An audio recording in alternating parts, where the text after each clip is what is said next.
It's not Manhattan, it's not Monte Carlo. Welcome to what is virtually the last bastion of anti-capitalism on the planet, Havana. So why the champagne, the tuxedos, and the distinctly unproletarian bling? This is the gala evening of the annual cigar festival, and these people are here to launch the world's most expensive and exquisite cigar perhaps ever made, the Cohiba Behique. Price as much as $50 each, or the equivalent of a good monthly salary in Cuba. This event is actually being broadcast live on state television, and if the smoke-clad excess doesn't cause offense outside this hall, it's because there is immense national pride in Havana cigars, one of Cuba's top 3 exports. Cigars aren't the only thing that's schizophrenic about Cuba's economy. There's the official socialist economy, prized in local pesos, which provides cradle-to-grave free education and healthcare, as well as food, housing and utilities at a very low cost. Sounds fabulous, except that it's plagued by shortages, queues and ration cards that belong to the dustbin of history. Then there's the rampant black market, flourishing out of sight but never out of mind. And finally the tourist economy, priced in hard currency, courtesy of 2 million or so foreigners visiting each year. This is full of the promise of growth, if it weren't for the thing that almost every ill in Cuba is officially blamed on, the American trade embargo. As old as the vintage cars that are its most prized byproduct, clattering along as miracles of recycling. Looking out over the city is the woman who's in charge of Cuba's troubled relations with America. Laughingly, she admits that she learned her English in Russia in the glory days of communism. From President Obama, she says she sees a change of tone and a reduction of rhetoric, but very little action. I don't think that we blame everything on the embargo, but the embargo is a real obstacle for Cuba's development, for the economic and social development of Cuba. So to those who say that we do not want the embargo to be lifted because we would be deprived of an argument that we have used, we tell them, lift the embargo. And let's have a look. And let's have a look. Unable to trade freely on the world's open market, Cuba has become a master of trading on the past. I want to see one signature example. Guess who used to live and work here? The typewriter. The empties left as they were half a century ago. Yes, this is the former home of Ernest Hemingway. He was Fidel Castro's favorite American, and the house is now a shrine. Did you know that Ava Gardner once swam here? Completely naked. But that's beside the point. In fact, this swimming pool is a bit like Cuba itself. Full of memories, full of nostalgia, a few cracks. But where is the water? But nostalgia can't fill Cuba's stomachs, or swimming pools for that matter, and so the regime has been dabbling in the free market. This is a model farm outside Havana. They grow the kind of fruits and vegetables that most Cubans could only dream of until recently.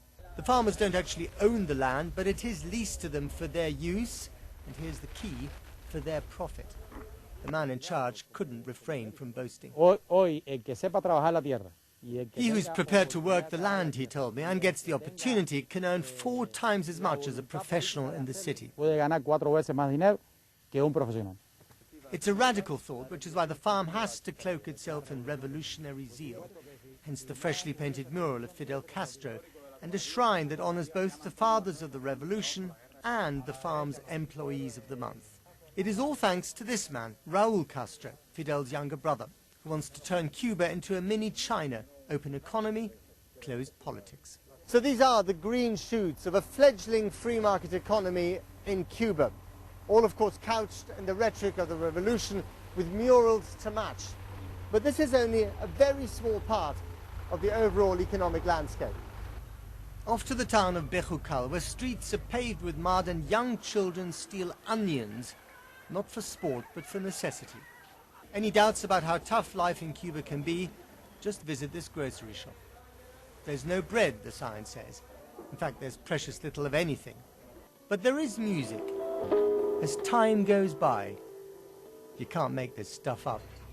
When it finally arrives, the delivery van is drawn by horses. And the local kids play baseball, the national obsession, but with bottle tops. Cuba is getting poorer, not richer, and despite dipping its toes gingerly into the waters of political debate, politics too is stuck in a time warp. Raúl Castro on the left peers down from the wall, a reluctant agent of change, a slave to the past, but still the man with an iron grip. Just ask his daughter, Mariela. We did. She's a social reformer for gay rights, but she also knows when to toe the family line. You talk to your father a lot. He respects you, I asked her. Do you ever tell him to retire, to hand over power to the next generation? Papá, tenemos que cambiar más. Mira, la responsabilidad de mi papá es tan compleja. Listen, my father's responsibilities are complex. That wouldn't be right for me to do. All reform must be channeled within the framework of socialism, and my father's generation is the best guarantee to avoid chaos. On the Malecon, Havana's seaside promenade, the pace of life and politics move like molasses. Would it not be a miracle if Castro's communism and Cuba's rigid social order can survive if and when this place finally opens up? But then it's a bit of a miracle that we're still asking the same old question, 2 decades after the fall of the Soviet Union. The streets of Havana may be pockmarked by poverty, but this warren has produced an extraordinarily versatile amount of culture, and the world has been beguiled. Who hasn't heard of the Buena Vista Social Club? Who hasn't at some stage tried to dance a bit of salsa?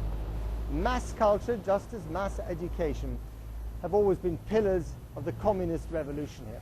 They've produced an immense reservoir of talent, but also, as I found out, of national pride. It's an irresistible sound, salsa seeping out of a cafe, echoing through the nocturnal gloom of Havana.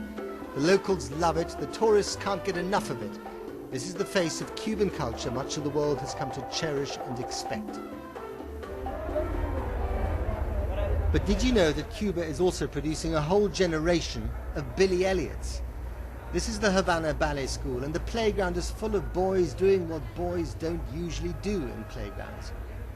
Ballet and revolution aren't usually words mentioned in the same sentence, but Castro encouraged it, and today boys and girls see ballet as a way of pirouetting out of poverty. This is Cynthia. She's 14 years old, and if the record here is anything to go by, chances are that you will see her dance at Covent Garden one day, even though the academy is too poor to repair the latest hurricane damage. Their angelic faces hide hours of hard work in a school that costs nothing, but demands everything. Personally, Cynthia said, it's very important for me to prove that we Cubans have a special talent for ballet. Her idol is Havana's prima ballerina, Vience Valdez. So guess who we found down the road in a hidden courtyard? Come on. You're her role model, you know. No. No, she did. Absolutely. She said that. Oh, wow.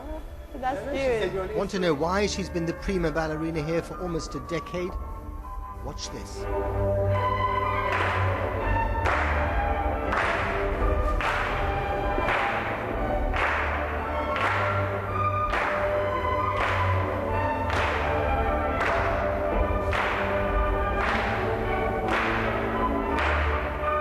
Beyonce tours outside Cuba at least 10 times a year, earning a fortune, but always returning home. Do you dance for yourself? Do you dance for Cuba?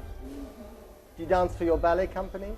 Well, it is a really privilege and also a big responsibility because I represent my country. In every place, in every theater, every stage, I dance. It's a kind of my identity. In every place I dance is what I can do for my country. Is that really important? It's really important. You know, all the Cubans have this inside.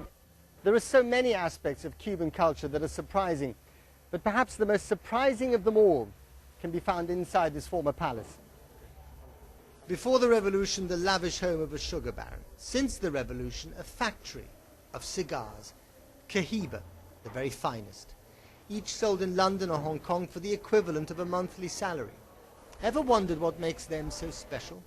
The leaves, yes. The rolling technique, of course. But according to one woman, there's another secret ingredient in a country with one of the highest literacy rates in the world. Muy buenos días. Literature.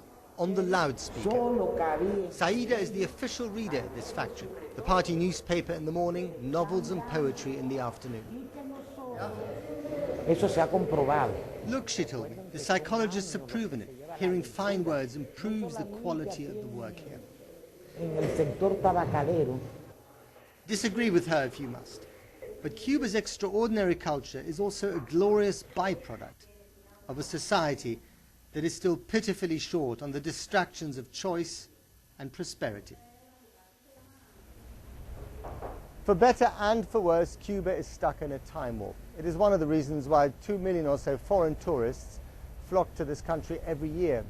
It is one of the curses of Cuba's rigid political system. The next few years will be crucial. And here's the question.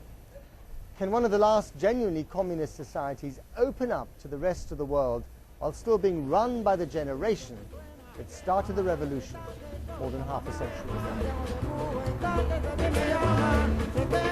ago?